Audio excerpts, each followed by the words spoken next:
కాకినాడ దేవాలయం వీధిలో వేయించేసి ఉన్న శ్రీ రుక్మిణి సత్యభామ సమేత శ్రీ వేణుగోపాల స్వామివారి ఆలయంలో ధనుర్మాసోత్సవాలు ఘనంగా నిర్వహిస్తున్నారు. ఉత్సవాలలో భాగంగా ప్రతిరోజు స్వామివారికి పంచామృతాభిషేకాలు, విశేష పూజలు శాస్త్రోక్తంగా జరిపిస్తున్నారు. ఉత్సవాలను పురస్కరించుకొని ఆలయ ప్రాంగణంలో దాతల సహకారంతో పెద్ద ఎత్తున ప్రసాద వితరణ కార్యక్రమం జరిగింది. తెల్లవారుజాము నుండి పెద్ద సంఖ్యలో భక్తులు తరలివచ్చి స్వామివారిని దర్శించుకుని తీర్థ ప్రసాదాలు స్వీకరించి తరించారు. అశేషంగా తరలి వస్తున్న భక్తులకు క్రమ పద్ధతిలో దాతలు బచ్చుశేఖర్, దంగేటి సతీష్ ప్రసాదం పంపిణీ చేశారు.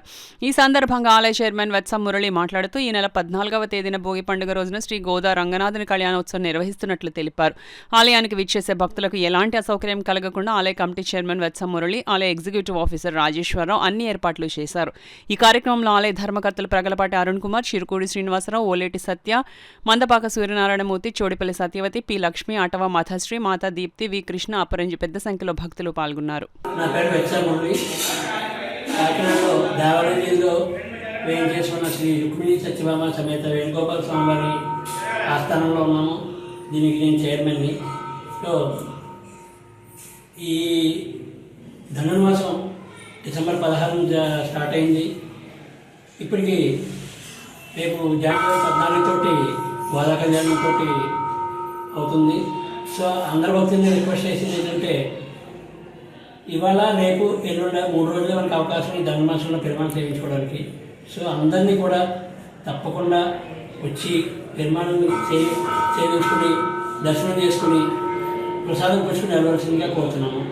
మాకు ఈ అవకాశం ఇచ్చినటువంటి మా కొండబాబు గారు, ఎమ్మెల్యే కొండబాబు గారికి, అలాగే మా కొత్త టీము తరఫున, అలాగే ఈ కార్యక్రమం చేసినట్టు టీం అందరి తరఫున కూడా మీ అందరికీ స్వాగతం చెప్తున్నాము.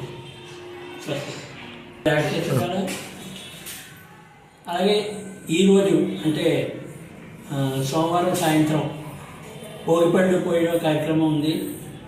5 సంవత్సరాల పిల్లలందరికీ కూడా భోగిపళ్ళు పోయడం, అలాగే భోగి రోజు అంటే ఎల్లుండి 14వ తారీఖున పొద్దున్న 10 గంటలకి గోదా కళ్యాణం, గోదా రంగనాథుని కళ్యాణం ఉంటుంది. సో అందరూ కూడా వచ్చి ఆ రోజు కూడా కళ్యాణం వీక్షించి ప్రసాదం పుచ్చుకుని వెళ్ళవలసిందిగా కోరుతున్నాం.